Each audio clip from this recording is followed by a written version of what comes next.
Hello. And we're actually having an afternoon out, which is quite nice because I don't get out much, and we're visiting a garden that we've been to many times over the years called Wollerton Old Hall in Shropshire. And I know we've been here many times because I actually came here on my 40th birthday, and I'm 54 now, so there's 14 years. And we love this garden, and I'd come here every weekend if I could, but it's actually about an hour's drive from home. But the first thing I would like to say to you is please check the opening times, because it's not open every day of the week. There is plenty of parking, but it is in a grassy field across the lane, so if it's raining, make sure you're wearing suitable footwear.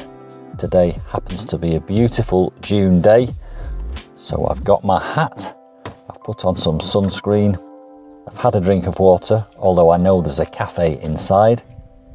And because of COVID, we've booked advance tickets online. And I'll put a link to the website in the description box below this video. And I'm not going to give you a running commentary by doing lots of pieces to camera, because I don't want to be intrusive on other garden visitors. So what I'm going to do is I'm going to do a series of cutaways and do a voiceover later on. And if you've been to Wollerton Old Hall Gardens, please comment below and tell me what you love about it. So here goes, let's get inside. It's all very COVID secure. I noticed some people arrived on cycles. Our slot was 1 o'clock and you checked in using your online booking. The first port of call is the main gravel courtyard, where you see the old house. We decided to beat the queues by going for some lunch first. Interestingly, there were some bumblebees trying to nest. It's one person at a time at the counter. Others have to wait outside, but what a beautiful courtyard to wait in.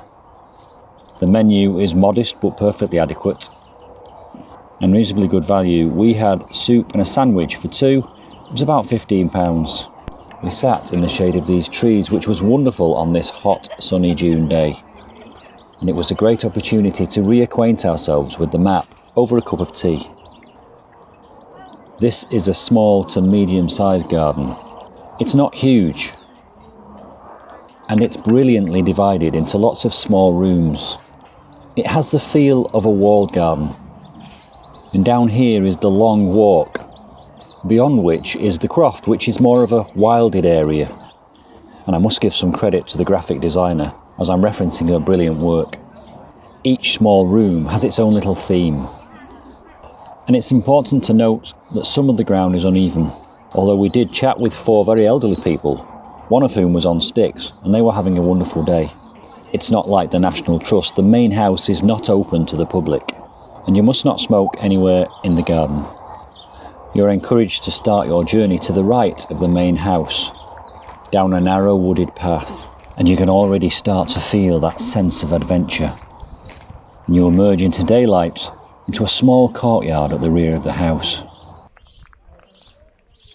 Beautifully tended Old English roses, some topiary and some lush ground cover. And each room has its own opening. This is a garden of openings, each one taking you to a new wonderful place. And so we move into the yew walk. Aren't these pyramids spectacular? You can see how high they are. This is John, he's 6 foot tall. Imagine having to clip these so tightly. What a wonderful job the gardeners here do. It's formality mixed with cottage garden borders. And everywhere dotted around there are ornaments and statues and features which add to the interest. This is the sundial garden, which is right next to the summer house. And I know this summer house has been used for talks before lockdown, and I hope that will continue after. As you can see, it's an award-winning garden. And here's a little bit about its history. It's incredible that all this has been created from a blank canvas. As you can see, more paths and more openings. And it's the use of these openings which is particularly strong here. They invite you through, and you're left wondering what's coming next. Vibrant colours to feast your eyes on everywhere. And one of our favourites, the red banana plant in the border, ready to burst upwards. and another garden feature for interest. And I imagine what it's like at night when this lantern is lit. Yeah. A gap through a hedge, and you wonder what's there. And the sounds of insects and pollinators fills the air in this space. Gothic archway with a rambling rose above leads us to the long walk. And this is the long walk. But don't expect a mile walk like in a stately home. Relative to this garden, this is a long walk, but as you can see, it's not too far and it's very flat. And all the way along it, you can peep through into the next space, through these gaps. Look at that tiny little opening there, about 4 foot high. Don't you want to just sneak through? A glimpse of the house through a narrow crack. And this is Lime Alley. And so we move into one of my favourite spaces here. This very formal pond, with its rills and running water and reflections. There are some tiny little fish in these pools. Isn't that beautiful? And this is the old garden at the very rear of the house. And I love the fact that these obelisks have been left to age, and there a seat to sit and contemplate. And look at this whippy white wisteria, almost ready for its summer prune. And look at that little fern. It can only have arrived here on its own. I can't imagine how anyone could have planted that there in a crack between a brick. The right plant in the right place. So we find ourselves in the font garden with these enormous box balls and a lean-to loggia, a place to sit and chat. I love their use of gateways and cracks and gaps, and I love the way they marry formality with informality. And speaking of formality, I think this has to be my favourite part of the garden. The well garden. Just look at this. The imagination and work and skill that's gone into creating this garden and keeping it this way. And there's a font, an architectural antique, perfectly placed to provide that sound of running water. And we're back at the other end of the long walk here before we move down into the croft. And the croft has a distinctively wild feel about it. And it is wild, it's a nature garden. A wooded area.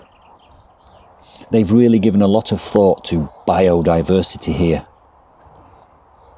And they've popped in some very interesting trees with very unusual bark. This hasn't happened by accident. And at the bottom, a bog and a wildlife pond. Something I love to see in a garden, nettles. Back through another opening, back into the more formal garden. Lots of places to sit. And here is a stunning formal pool. I love the symmetry. I love the reflections, and I love the height these trees bring. And there's a gazebo to sit in and contemplate. And I sat here 14 years ago on my 40th birthday. And now we arrive back at the tea room. And whilst we wait in line, we observe the bumblebees trying to nest. Another beautiful rambling rose, and through that gap there, you can see the plant sale, which is quite close to the tea room. It's all very orderly here and very well maintained. And I noticed that it's either only exact cash or card payments. And finally, back to the tea room, where we enjoyed a beautiful scone, another cup of tea, and some fresh strawberries. So there you have it, my whistle-stop guided tour of Wollerton Old Hall Gardens. I hope you enjoyed it. Please do like, subscribe, share, and hit the notifications bell. Also, please do comment below this video. Have you been to Wollerton Old Hall? What did you like about it? Have you got any questions for me? I'd love to hear from you. And I will see you soon.